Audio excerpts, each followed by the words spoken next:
family, I speak the holy name, Jesus.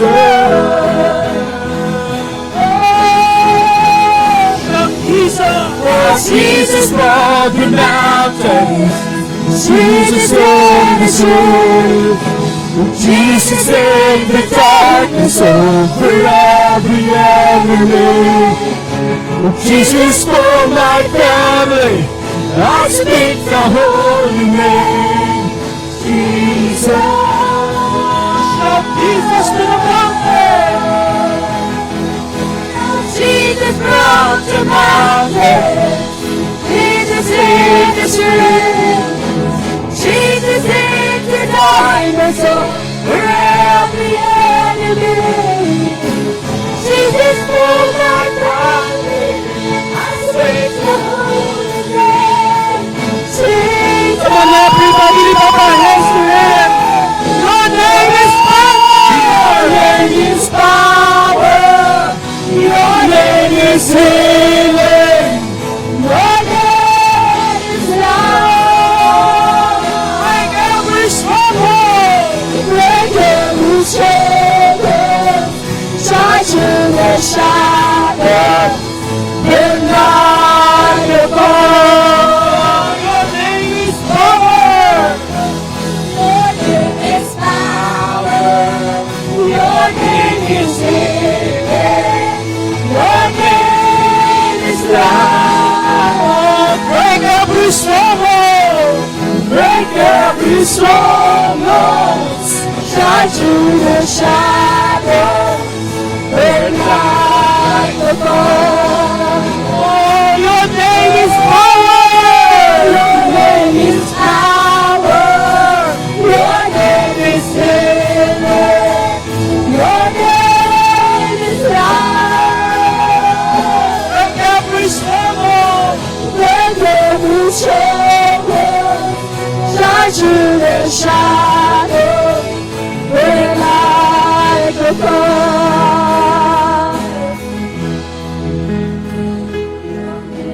Father, we lift up our hands to you, Lord. Yes, oh We know in your name there is freedom.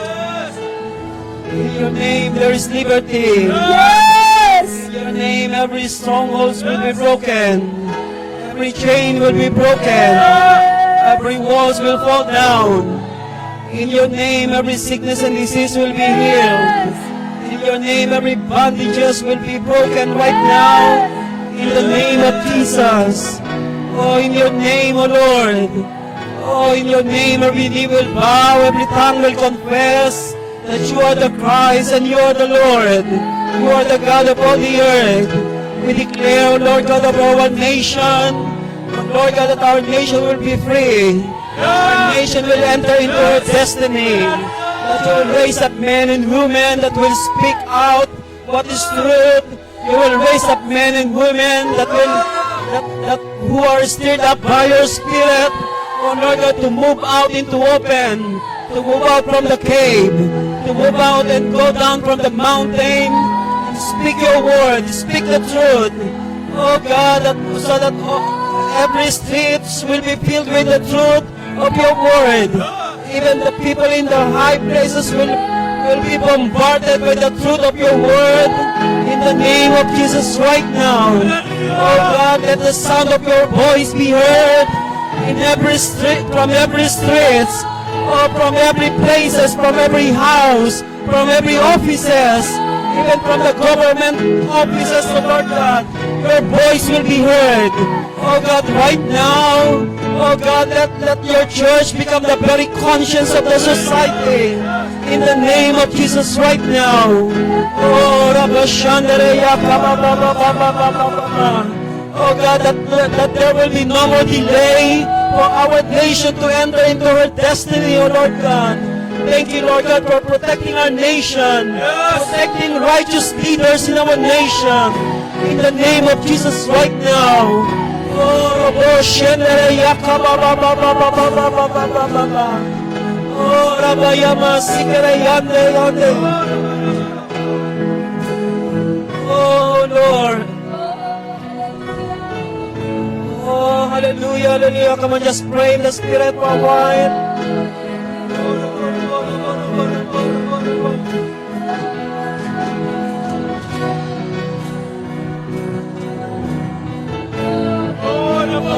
Oh, shende yende. Yedi yamasikiri yakabababababababa. Oh, robo shende yamasikiri yende. Yedi yakababababababa.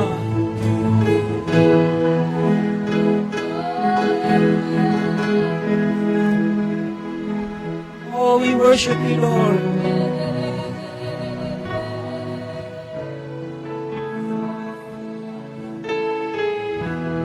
Thank you, Lord God, that your promise is for us, not only for us, but for our generation to come.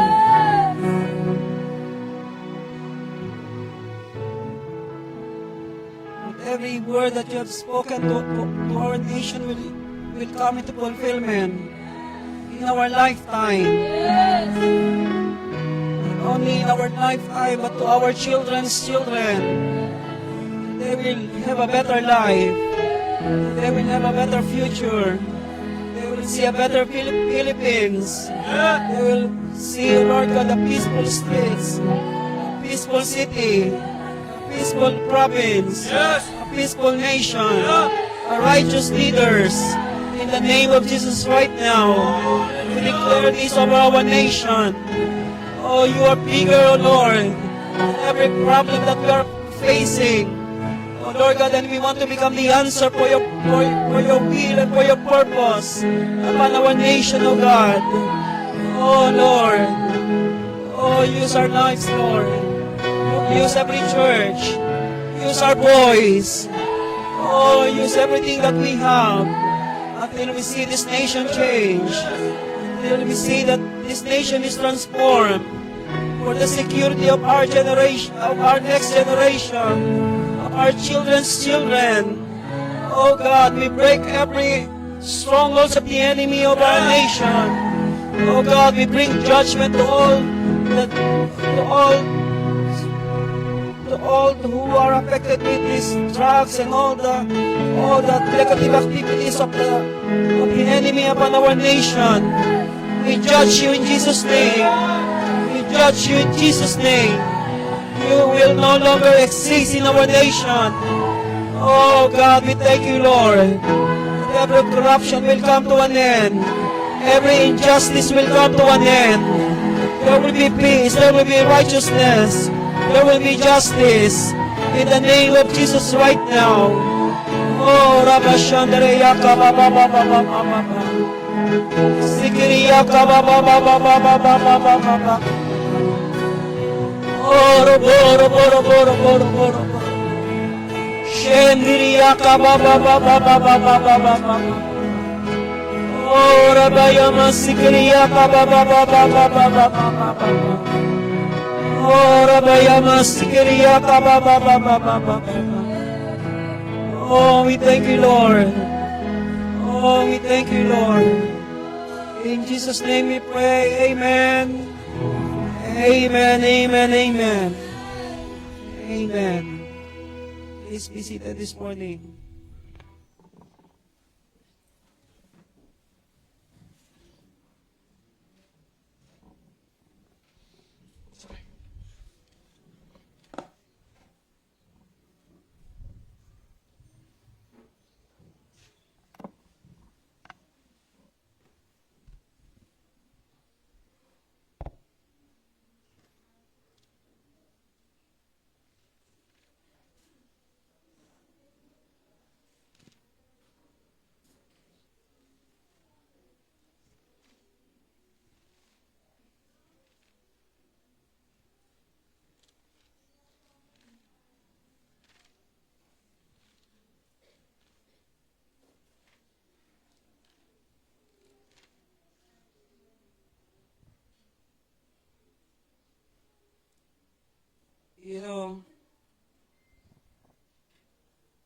All of us are aware it's happening around. And we cannot just say we are not part of it. Because what comes around goes around. We cannot say that we can live on our own.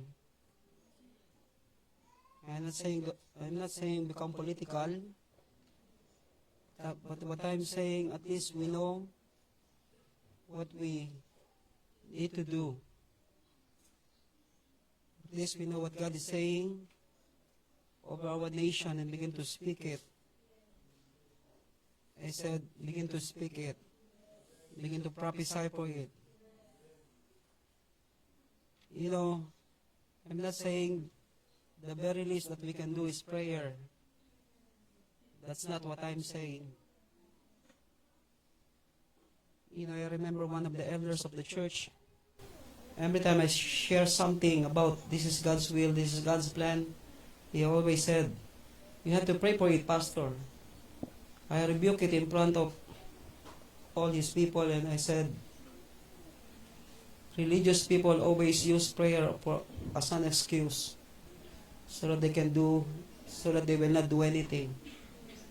The moment we know God's will, the moment God speaks to us, now the ball is in our hand. When God pass you the ball, don't throw it back to Him. He's expecting you to do something. Hello. Today, the things that is happening, either it brings division to the church, especially those who don't know what they're supposed to do, or bring us into unity because we know exactly what to do and we hear the same thing concerning of our nation. Sometimes it's not about the man. When people shouted, "The Lord is God, the Lord is God," they don't realize what they are shouting is the name of Elijah. Okay. Do you know the story? In Acts chapter 18, I think. When the fire fall from heaven, everybody is shouting, "The Lord is God, the Lord is God." But it's not only the Lord is God they are shouting, it's the meaning of the name of the one who are using by God to bring change. To bring, hey, please don't misinterpret me. Like sometimes we shout the name of the one whom God has chosen. But every time we shout the name, we think about the things that God will do. It's not the name. It's what God will do. Unless you put Him as a God. But for us, we know what we are shouting. It's not the name of any man. It's what God will do over our nation. That's why all these things must not bring confusion to us. You know, for many, many weeks, I still asking God, what you really want us to do over these things. Because this battle is more than political. Amen? It's beyond partisan. It's about destiny and future of our nation and the next generation. We can choose to be silent and just do our own thing. Or we can just say to others, just pray about it. Everybody has a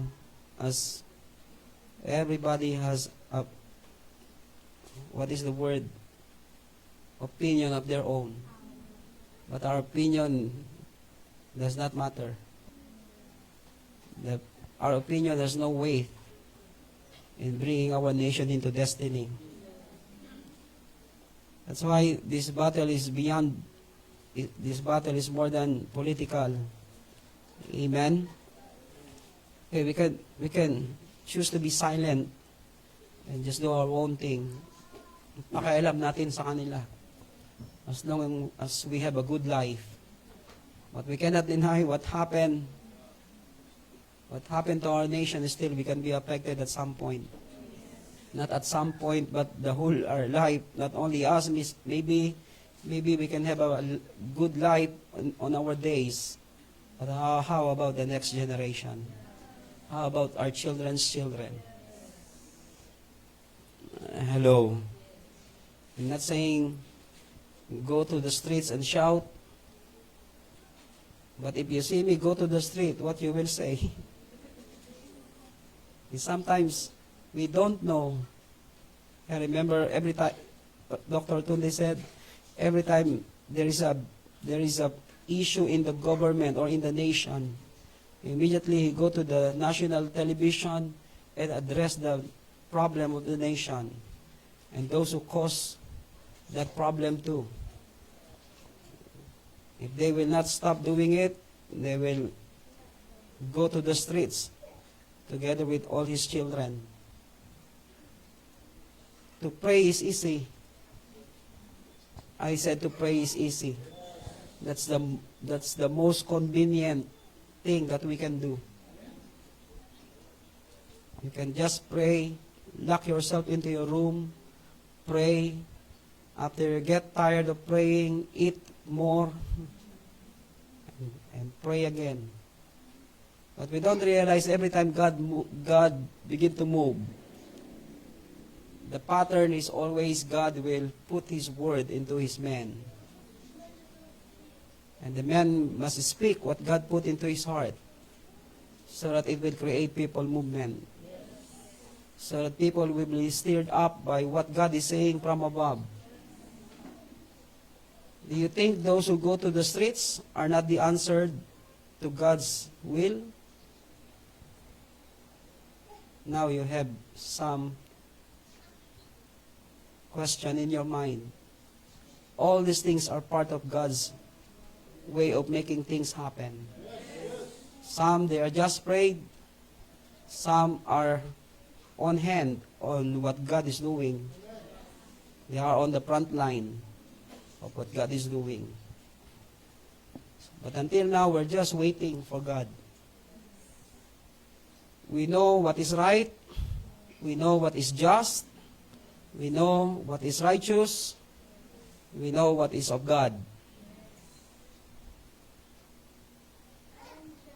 You know, the man whom they throw into the foreign land, he said there is always a day of reckoning. And that is the truth. When we cross the boundary, God will intervene. When God begins to act, it's more than just prayer. It's about a people movement. When Elijah said to King Ahab, there will be no rain nor dew except on my word. After 3 years, he met Ahab again, and he said to Ahab, let's go to the mountain and finish this business. Not only him, but the whole crowd, the whole nation. Because when God begins to do something, it's not just about one man. It's about the whole company of people whom God wants to show His glory and show His power. Sometimes we thought when we as a church, that's why even Esther said, if you will just keep silent, you are not protecting yourself. And I'm not saying say something every now and then. That's not what I have said. We cannot be emotional at this moment. We cannot be pushed and sweat and run by our emotion. You know, when I saw it on the news, you know, literally I cried, Lord, how these kind of injustices happen. How come those people who serve their life suffer this kind of thing? For some people, oh, buti nga sa kanila. I tell you pag yung kapatid mo pinalo at ngumiti ka, nakita ka ng nanay mo, ikaw ang kasunod. I hope you know what I'm saying.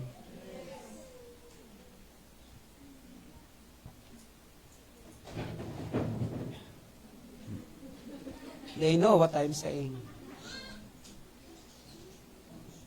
Hey, this is, God uses every man. Even Nebuchadnezzar, who is so wicked in the eyes of all men during that time, God called him my servant Nebuchadnezzar. Do you want me to read the scripture? It's in Jeremiah 27. Maybe some of you will not believe, oh, he is a wicked man. How do you know?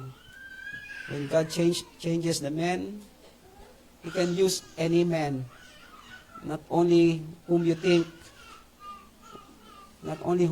righteous. Hindi lahat ng mukhang disente righteous. Some of them, they are just hiding on wearing, they're clothing themselves with all kinds of deception. Now I have given all this land into the hand of Nebuchadnezzar. Verse 6. Now I have given all these lands into the hand of Nebuchadnezzar, king of Babylon, my servant. Hey, imagine. The first time I said, this man is God, this man is the one whom God has chosen. Everybody said, oh, how God will choose men who are cursing, who do all kinds of negative things. When God chooses men, regardless of who he is, because God is not a respecter of men. He is after His will. He is after His purpose. At the end of the day, God will change the man. That's why before Nebuchadnezzar died, God encountered him. Do you know him? I remember one man who go up into heaven. He saw so many people. He said, he saw this man whom you think he will not go to heaven. Then he saw John F. Kennedy. He said, how come John F. Kennedy is in heaven? He is not a righteous man. You don't know. Makapagdating nyo sa langit, yung na-expect nyo wala doon, yun yung nandoon. Then you become disappointed. Because God will not forget what you have done to Him, even the little things. He will always make way to repay you more than what you do to Him. Hello. If you study the life of Nebuchadnezzar, you will think he is demon. He is demon possessed. Maybe he's Satan in a bodily form. But his ways is higher than our ways. His thoughts is higher than our thoughts. Amen? That's why all the things that is happening, every time God puts something into your heart about this nation, speak it out. I said, speak it out.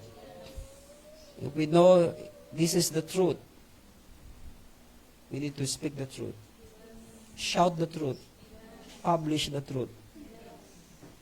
Because if you don't say anything, do something, God will still answer His prayer. You will just benefit of it. But those who labor for that things to happen, they will be rewarded by God in the days to come. This is not an easy job. Just to hide in our place, hide in this building, and just pray and pray and pray and pray. That's the easiest way. I'm not saying, of course, prayer is a powerful thing. When when God said to Elijah, go and meet Ahab, he did not pray. He met Ahab. The problem with the church today, We have no power to confront the people who do wrong, especially people in the high place. That's our problem. We rely all these things on the people on the streets. Because no man, no one can stand before these people and say, this is what the Lord is saying. It's better for you to stop, or else these things will happen to you. You know, I don't know if God is not a God of accident. During these things, during the time that these things is happening, you know, I'm in the book of 1 Samuel, 2 Samuel, 1 King, 2 King. How God changes leaders. He keep changing leaders. He keep anointing leaders. Because God gave them chance to rewrite the history so that they will secure the destiny of the next generation. And some of them, they become selfish. They only think of themselves. God removed them. God put another leader.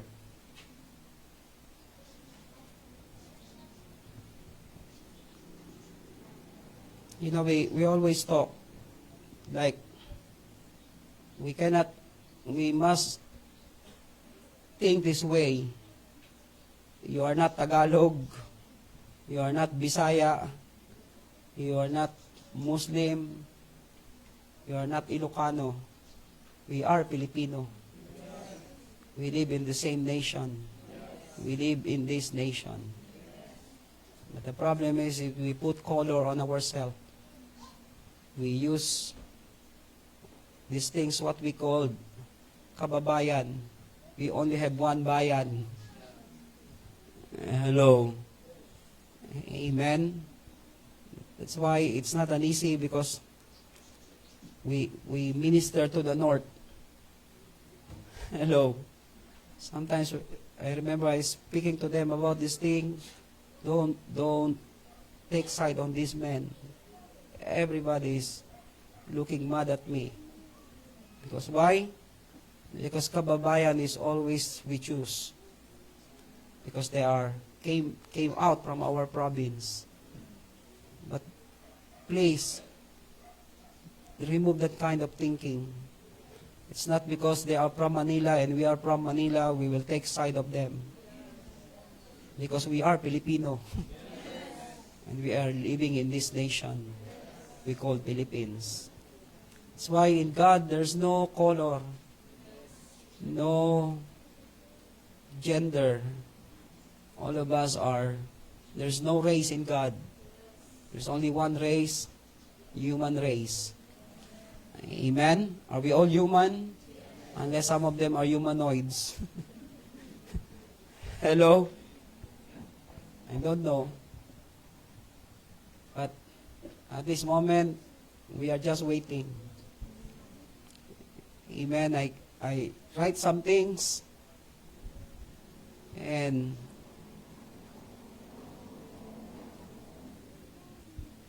when this conviction becomes stronger, we will go out there. Okay. Only me, not you.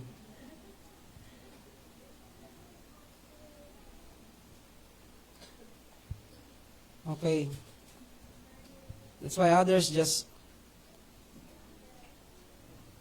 we can do our own thing, or we can just say to others, just pray about it. But for us, this is very personal. Amen? It's very close to our heart. It's beyond it's beyond our former president. But we need to pray for him too. Because he is the man whom God used. But we cannot deny God always uses men to awaken the nation. I said God always uses men to awaken the nation. When God awakened the nation during the EDSA revolution, it takes Ninoy to die to stir up the hearts of men, the hearts of Filipino. Hey, we cannot deny that. For them, they just pray. But for God, He sacrificed the men And the man sacrificed his life.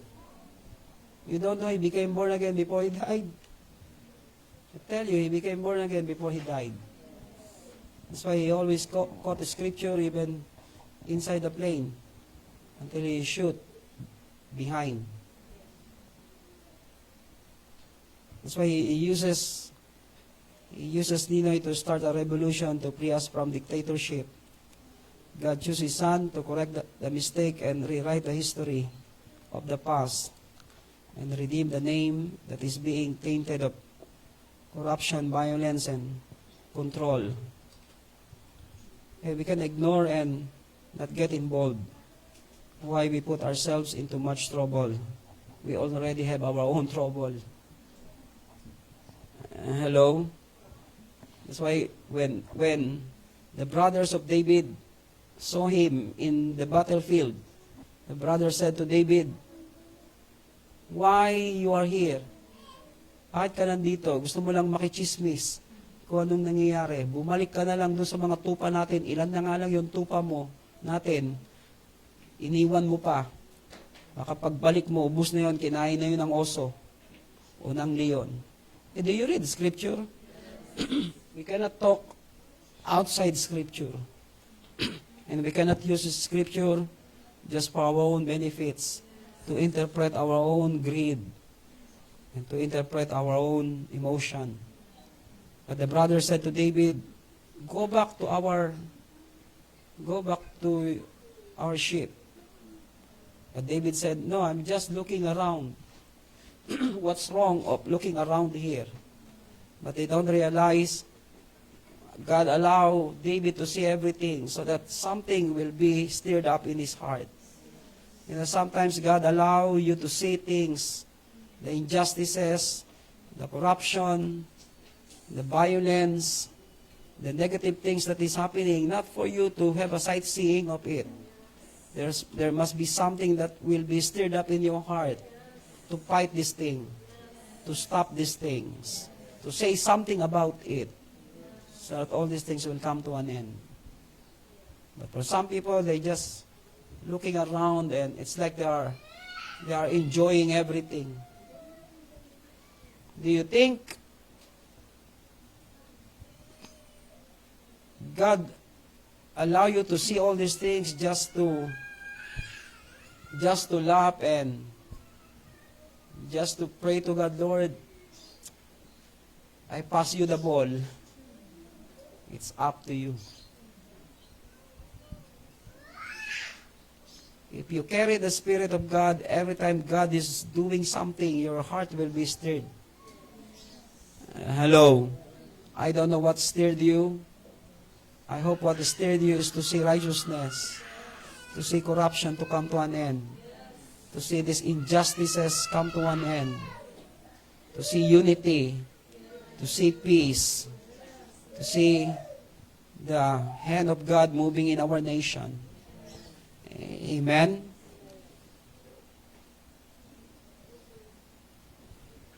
Some people, they just close their eyes because they don't want to see anything. But God allow our eyes to be open so that we cannot just live on our own world. If David will not go into the front line of the battlefield, the truth is, he is not there to fight Goliath. He is there just to bring some cheese and some bread to his brothers and some raisins to the captain of the army. But God allow him to hear what Goliath is saying. It's not coincidence. It's God's plan to stir up the anointing. And some people, they don't have the Spirit. That's why they don't feel anything. It will irritate you. I said, sometimes you feel the irritation inside. Sometimes you feel the frustration inside. Because the Spirit is doing something. Tell you, when we keep speaking what God is saying, we will see people movement in the days to come. I'm not saying EDSA. I'm not saying Liwasang Bonifacio. Is this live?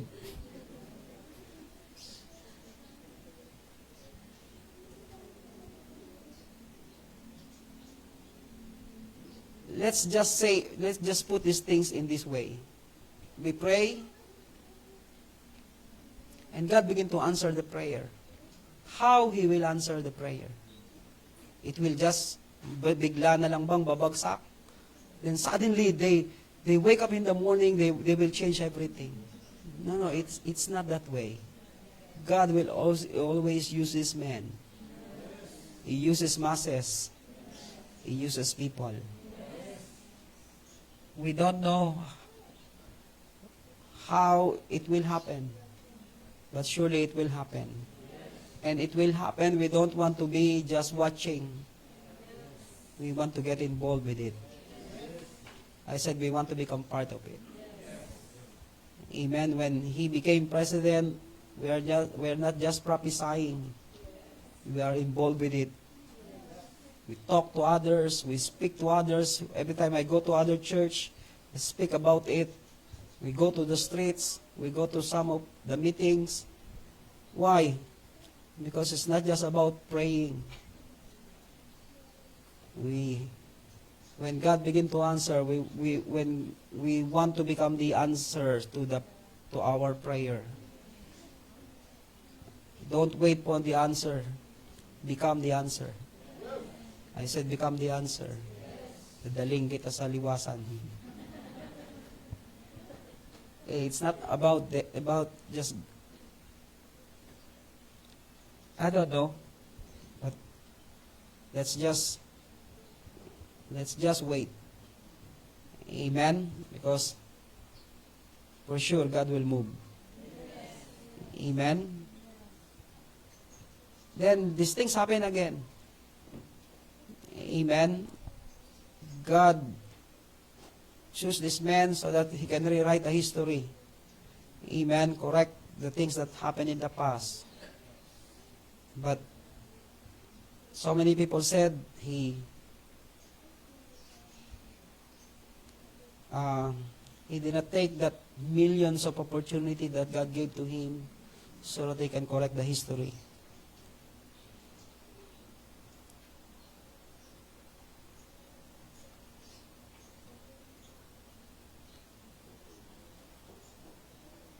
We can just ignore and not get involved. Why we put ourselves into much trouble? We can just enjoy our lives, but the truth is, we are on the same boat. If this nation, pag bumagsak tong bansang to, kasama rin tayo. Because we live on the same boat. Hindi pwedeng lumubog ang barko, ikaw hindi ka kasamang lumubog. Unless you jump first. But when the boat, what is the word? Sink. Some of us, we know how to swim, but not all of us know how to swim. Who will help them? That's why it's the best thing we can do is to protect the boat. Because not everybody is like you. Everybody is like me who know how to swim. Amen?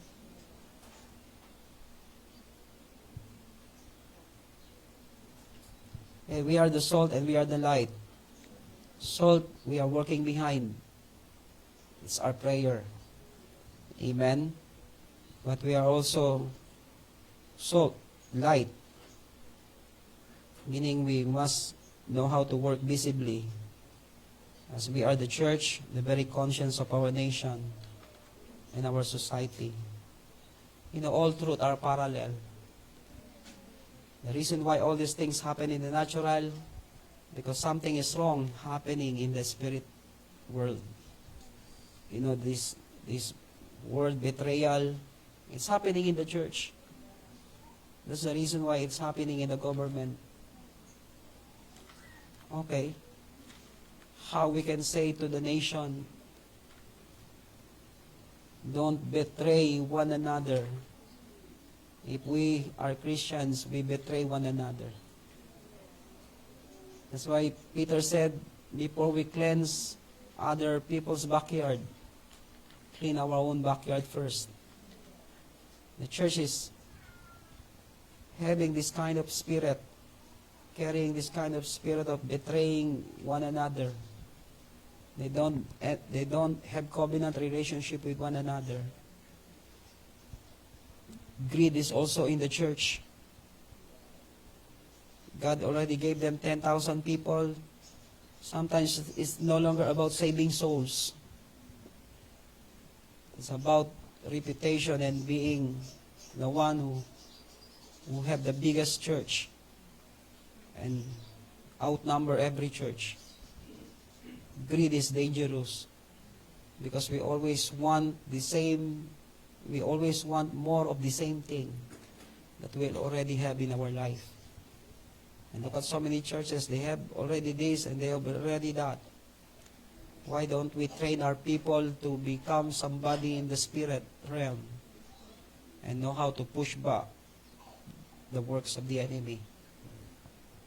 Rather than just projecting ourselves that we are the biggest church in Asia.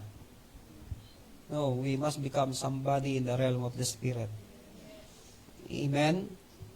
Betrayal, greed, jealousy, and division. This is also the same problem that we are facing in the church. Maybe not in our church, but in the whole church in totality. And how we can address the nation about this problem. If the church in totality carrying all this kind of garbage. Before we cleanse somebody else's backyard, we need to clean our own backyard first. That's why so much division in the church. When you say something on the public or in the social media, some pastors will react violently of what you have said. Always think this way. Maybe they are called to pray. Maybe they are called to become part of the answer of what you have prayed. But don't fight one another. I said don't fight one another. Maybe they are not called to go to the streets. They are only called to pray because they are afraid to see blood. Immediately they will collapse. Just seeing somebody. I tell you, not everyone have that kind of capacity. But all these things are part of what God wants to do, to bring His purpose into reality. Amen? Amen. So I don't say anything against those who are in the streets because you don't know how God stir up the hearts of the people. Amen? How He answered our prayer and how we become the answer to our prayer too. Amen? Let's go. Acts 17 verse 1.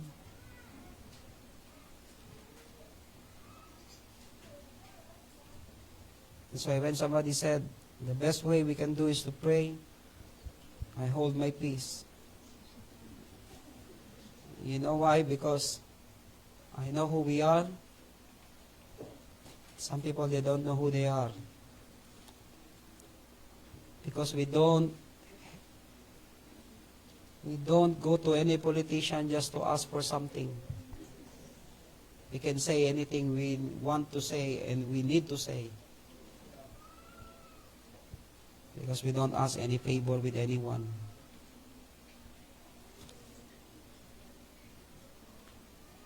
Because we are not Tagalog, we are not Bisaya, we are not Ilocano, or we are not foreigner, we are Filipino. Amen?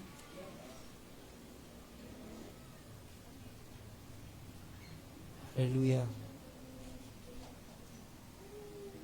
I asked God. Did you ask God? 1 Kings 17. Write these things, the process on which the prophetic word comes to pass. the process on, I don't know what is the right word. The process is that right? The process on how the prophetic word will come to pass. Number one, God must speak from above. Amen. I said God must speak from above. Now Elijah the Tishbite, who was of the settler of Gilead, said to Ahab, As the Lord the God of Israel lives, before whom I stand, surely there shall be neither dew nor rain, except by my word. That's why it's not your word, it's God's word. That's why God must speak first. We cannot just speak and talk and talk and talk and say something, and that's not the thing that God wants to say. Then we are creating trouble to ourselves. Amen? That's why God must speak, and every voice must be shut down. Amen? You know, the problem is, God speaks to us, then we allow people also to speak to us too. That's why we become confused, because everybody, they have a opinion of their own, how to protect what you have received from God. No, it's still, it must be God's word that you run into and listen into, rather than thinking of. I'm not saying don't believe those people who study hard or study 10 years, 8 years. Now they have that profession. What I'm saying is, if it is the Word of God who make the things happen into your life, when the things happen into your life, come into some trouble, you must go back to the Word again. I said you must go back to the Word again. Do you remember when God promised Elisha about the Shunammite woman, that she will carry a son? Even when the son died, he did not go to any professional counselors or anyone. He go back to the Word. He go back to the man. Why? Because the one who gave you the Word is the same one that will protect when that Word are being challenged by anyone. This must be our attitude.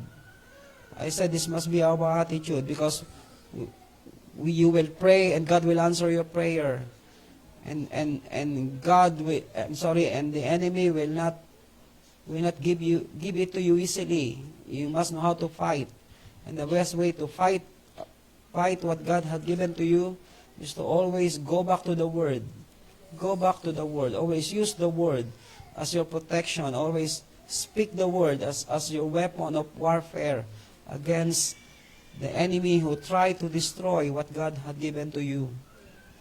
Amen. Amen. That's why the Shunammite woman, he saddled on her donkey and go to Elisha, go into the mountain of God and begin to speak to Elisha. He said to Elisha, Did I ask for a son?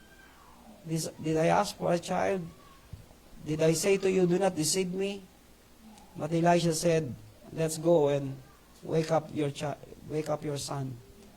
I tell you, God speak to us about our nation.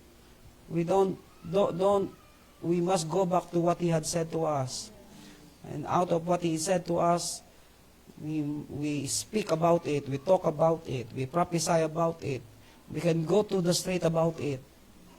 Okay, that's the thing that you don't want to do. That's why sometimes I said to Mommy, what will be their reaction if they saw me on the street and doing this? What all these pastors in the north will say. But I don't care. If God permits. I'm not saying I will go there. If God permits. That's why God must speak to us. Amen? Because if God will not speak, there will be no movement that will happen on the ground. Amen. Nothing will happen in your life. Nothing will happen on the ground. Nothing will happen on the streets. Nothing will happen into our nation. Because the first movement, the first thing that God will do, He will speak first. Amen. So what the Lord is saying now, what the Lord is saying now to your life, what the Lord is saying now to your health, what the Lord is saying now to your situation, what the Lord is saying now concerning the things that you are going through in life. When you receive the word, that's the beginning of the move of God in every aspect of your life. That's why better to come to God for a word. I said better to come to God for a word. Amen? That's why what the Lord is saying now, what God is saying now, amen? That's why we must hear what He is saying. Know what He is saying. I said know what He is saying. Do and act on what He is saying. Meaning we must get involved. Amen? Sometimes, not every time we will just pray. You know, when God said to Elijah, go to King Ahab and say these things, then after that he hid himself in the brook Charot. The brook Cherit. Hello, in the brook Cherit. Are you okay? Okay, in the brook Cherit. Amen? He did not pray for food. He did not pray for beef steak or whatever. But God brought him bread and meat in the morning, bread and meat in the evening. Amen? 2 beses lang siya kumain. Hindi katulad nyo, 5. Hello. May breakfast, may snack pagdating ng 10 a.m. or 11, then lunch, then merienda, then dinner. 6 pala, may midnight snack pa. Hello. Amen. Kaya naglalakihan tayo lahat. Amen. Lahat ng makakita sa akin, Pastor, tumataba ka. Pastor, tumataba ka. Sabi ko, malapit ako ma-offend. Lahat ng makakita sa akin, sabi, isa pa. I'm just joking. But I tell you, then everybody follows. Lahat naglalakihan. And then God said to Elijah, go to brook Cherit, and I will feed you there. I will bring food in the morning and in the evening. But when the brook dried up, God said to Elijah, go to Sarepta, to the widow woman. Now, he need to do something. Hello? Hindi siya pwedeng maghiga-higa lang doon na kailangan niya nang gumalaw. Hello? There is a time you don't need to do anything. But there is a time that you need to get involved. You need to do something. And you must know when that time comes. Amen? Amen. Amen. You must know that time. Number 2, first is God must speak. Number 2, connect to those who are part of the fulfillment of God's word. Connect to those who are part of the fulfilling of God's word. That's why Elijah need to connect to the Sarepta, to the widow woman of Sarepta. Amen? Amen. Because if he will not be connected with that widow woman in Sarepta, he will die in hunger. Amen? Amen. That's why you must know the right people whom you connect with. I said you must know the right people you connect with, so that God's word will come to pass into your life. Or else, antay, kasi tuyo na yung sapa, hindi na siya charot na, wala nang tubig. Hello. If he keeps waiting there for the raven to bring him food, or bring him bread and meat, he will die there, because there's another 3.5 years of famine that will happen in the land. Then somebody must get involved with Elijah. And Elijah must get involved to somebody. That's why this is how the word will come to pass into our life. You must know, you must connect to those who are part of the fulfillment of God's word. Sometimes, so many things did not happen because we are in the wrong company of people. Hello. Amen. We are in the wrong company of people. Number 3, we must be at the right place where the prophetic word will come to pass. We must be at the right place where the prophetic word will come to pass.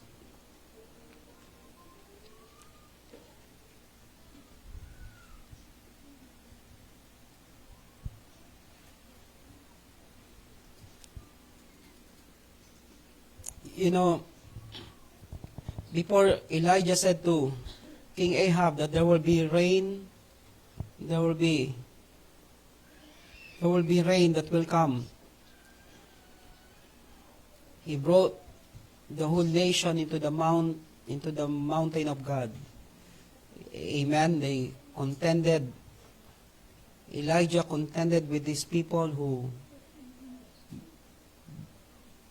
caused the calamity to happen into the nation, so that everything will become right.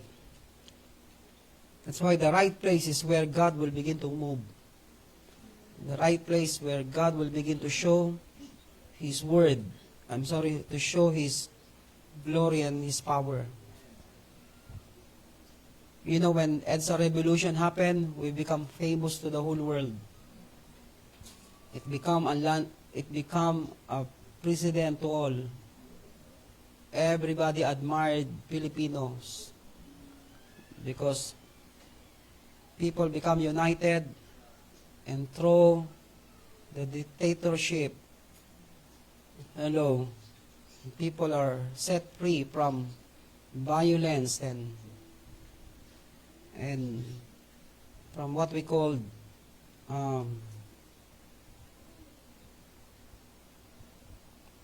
oppression. Amen. Of those who are in power. Maybe some of you are not yet born during that time. Iba hindi pa pinanganak. So during the the last election, the young people are the one who are making noise about this thing. Oh, this one is because they don't know the past. That's why always tell our people about the past, so that they know what the price we paid for us to be here. Or else that's the problem of the next generation. Because they don't know the past, they are so idealistic, they are so aggressive. And when that things happen, they fall flat.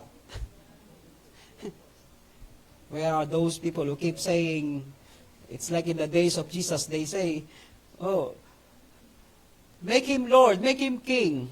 When He is on the cross, those people who want to make Him King, they are also the same people who cried, crucify Him, crucify Him.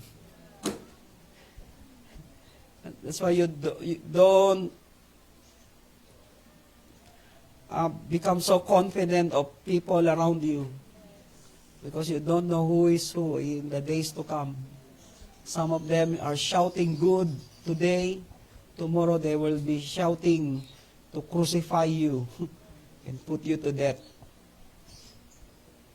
Hello? That's why, where are we? We must be at the right place.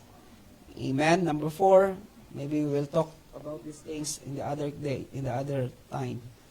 Number 4, we must do what are the word requiring us to do.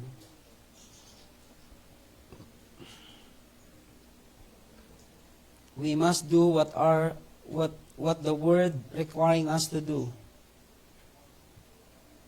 for the word of God to come to pass. We must do what the word requiring us to do for the word of God to come to pass. Meaning our participation. Amen? I said our participation. Amen. When God, the Bible says in the book of Ezra, in the first year of King Cyrus, king of Persia, in order to fulfill the word of the Lord by the mouth of Jeremiah the prophet. Jeremiah prophesied. Actually, he's not just prophesying. During that time, he is in much trouble because he kept encouraging the people, don't fight Babylon, don't fight Nebuchadnezzar. Please, just allow Nebuchadnezzar to rule over you. He talked to the president of Edom, he talked to the president of Syria, he talked to the president of Israel. All these presidents don't listen to him because they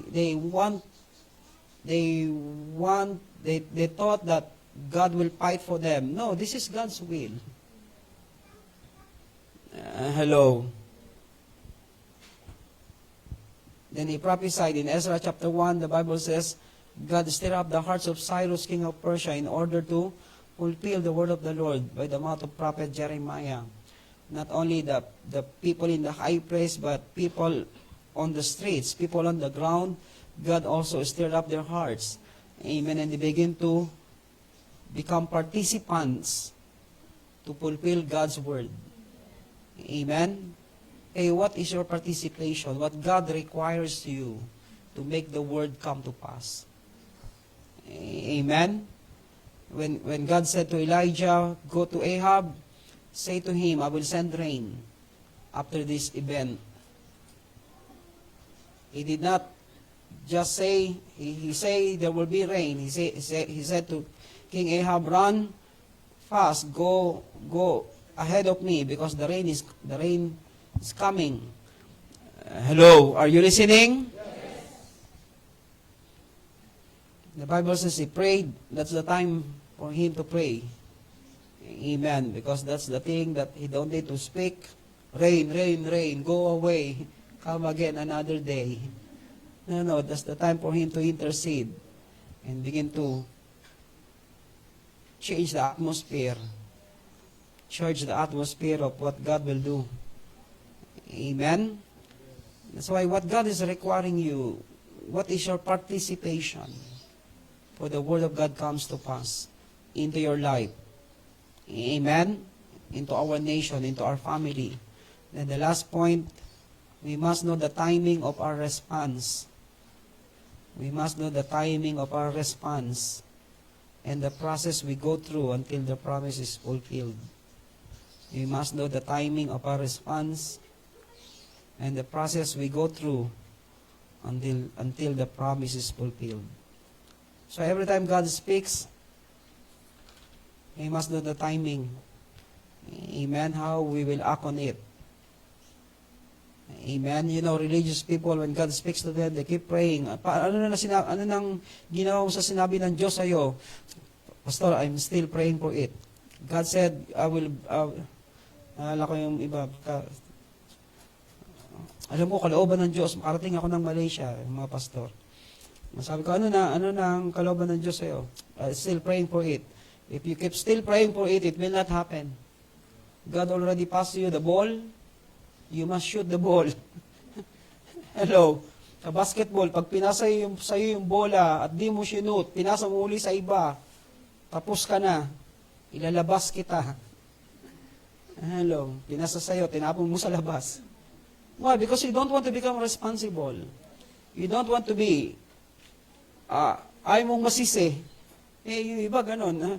Mamaya di pa sumut. Pagalitan pa ako. Ikaw na. No. You must take responsibility.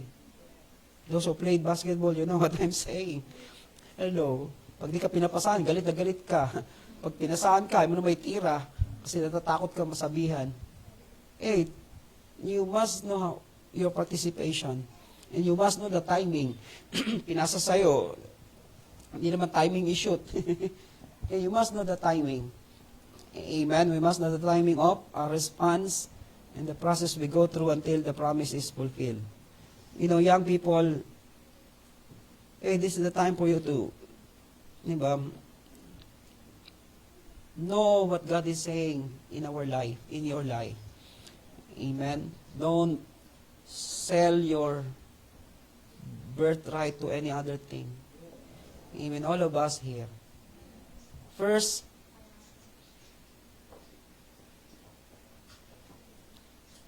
give your 150% to God. Don't allow any other thing to be above God in your life. Huwag niyong walang bagay na mas mataas pa sa Diyos sa buhay natin. Kahit ano pa yan, pera, aral, trabaho, whatsoever, God must be the first. I said God must be above everything. If that is not the principle in your life, that's why you always fall flat. Mas mataas ang Diyos sa lahat ng bagay. Is that your principle in life? Kahit pa-exam yan, or what you call career for your future, if God deal you with it, God must be always above it. Mas mataas ba ang Diyos sa lahat ng bagay sa buhay nyo? O baka, hindi pwede. May exam. Hindi pwede. Hindi ko alam kung anong meron kayo. Hindi ko na masabi. Some you will be offended. May trabaho kami. I'm not saying quit your job, but what I'm saying, if there is something that we need to do and we know it's God, God must be above everything. That we can set aside anything. We can exchange anything for the sake of God that we serve. If that is not your principle, I don't know you. That's the reason why we look at the young people today. They are slave of so many things. Okay, don't become slaves of so many things. Some are slave of their jobs, some are slave of their career, some are slave of their dreams, some are slave of their ambition. Hello.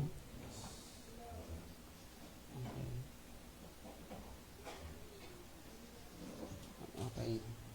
Bumagsak yan nung paraan. Buti na nag-Superman si Nunoy.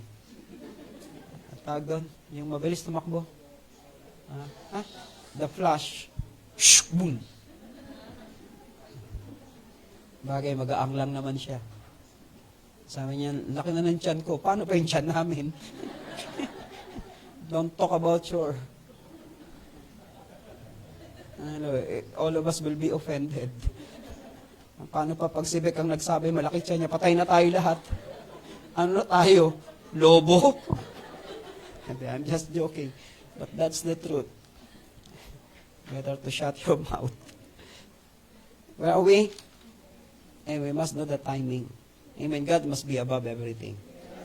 Amen. That's why I salute those people. Hey, some of our young people, when we said we will go to Marikina, some of them, they just go there.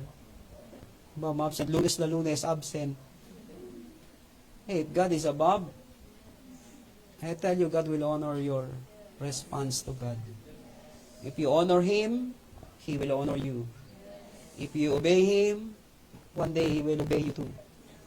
Because what we sow, we will reap. Amen. Who is God to obey you?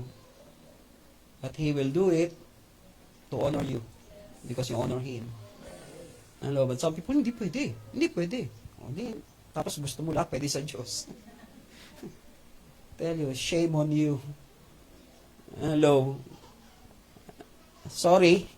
Every time I say sorry, Kwame said, don't say sorry. Don't apologize of what you said.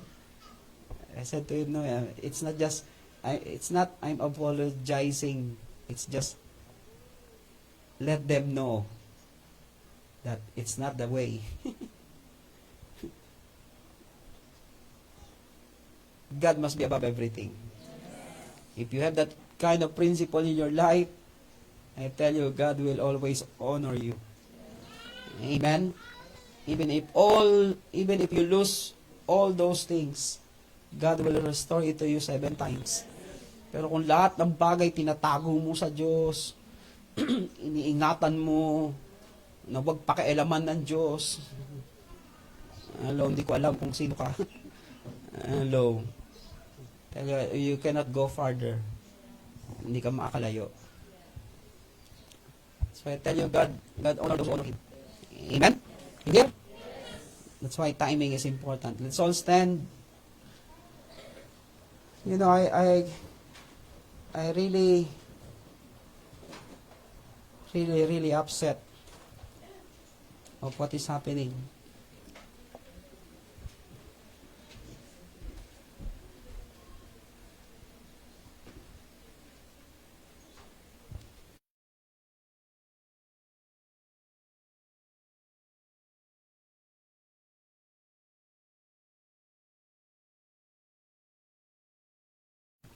Said to God, I hope we can do something. We can go there like Elijah and prophesy. And we can go there to ask God for fire. I don't know. You know, sometimes frustration is so strong that you think of so many things that you want to do. But we need to hold our peace, think like Him. I said, think like Him, talk like Him, act like Him, and have patience like Him. Amen? But Daddy, I cannot hold these things anymore. Hey, just relax. There is always a day of reckoning for everything. Amen? It's not just a word of a man. It's God's word. There is boundary for everything.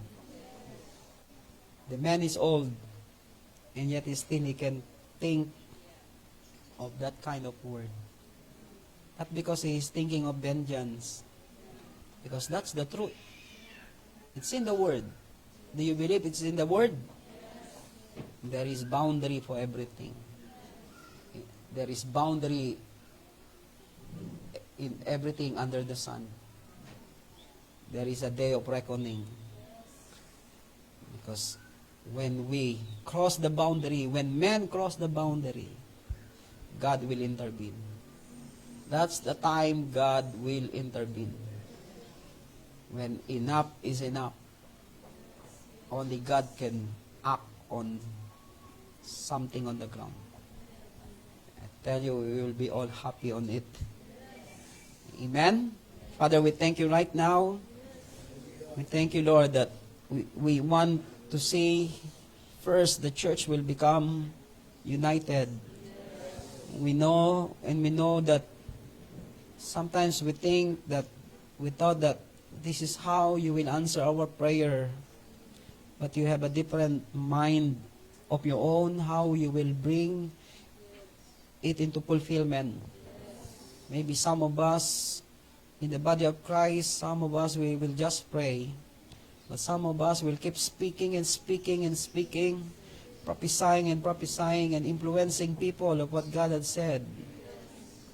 And some will be in different places, making noise and crying out to you and crying out to those people in the high place to listen to the voice of those who are oppressed, those who are going through injustices. Oh God, we know and we trust, oh Lord, we trust your will and your purpose, that one day all these things will come to pass in our nation, and all of us will rejoice that our nation will fulfill her destiny, that Philippines will become a righteous nation. Philippines will shout your name. Philippines, oh Lord God, will live in peace, will live in harmony, will live in unity, will live in prosperity. Oh God, that there will be a righteous leader. There will be a godly leader in our nation. There will be a selfless leader that will only think of the welfare of your people and only think of the destiny of this nation. Oh God, we call out that men and or women right now to be in the palace, to be in the position so that this nation will be, oh Lord God, will fulfill your destiny, oh Lord. Will fulfill your plan and your purpose. We thank you, God, right now that we destroy all the divisions, all the, Lord God, the spirit of greed and betrayal in the body of Christ. Oh Lord God, that we will know how to stand for one another. We will not betray one another, but we will be in covenant with one another. That we will have no greed in our heart. That we always look for the same thing and ask for more of the same thing that we already have in our life. But we will always think of how we can help others and bring others into where we are, that we become the one that will become a help to others and help to many people in our nation. Oh God, that there will be no jealousy, there will be no covetousness in the hearts of your people, but that our hearts will be open to one another. Oh God, let the greed, oh Lord God, be removed. Let betrayal be removed. Let jealousy be removed in the body. Oh God, we confess this kind of sin, oh Lord God, that is happening in the body of Christ. Maybe we have it sometimes, but we refuse it to live that way because we know you are called us to be holy. You called us to be godly. You called us to be more and more like you. Right now, I pray for your people, oh Lord God, that we will hear the sound of your voice and we will not pray anymore, but we will act on it. We will have our participation. We will have our involvement of what you have said. We choose to be on the front line. We don't want just to pray. We want to get involved. We want to be the answer to the prayer. We want to be the answer, O Lord. Oh God, for so long we pray and we pray, but this is the time for us to become the answer. We thank you, Lord, and we bless your name.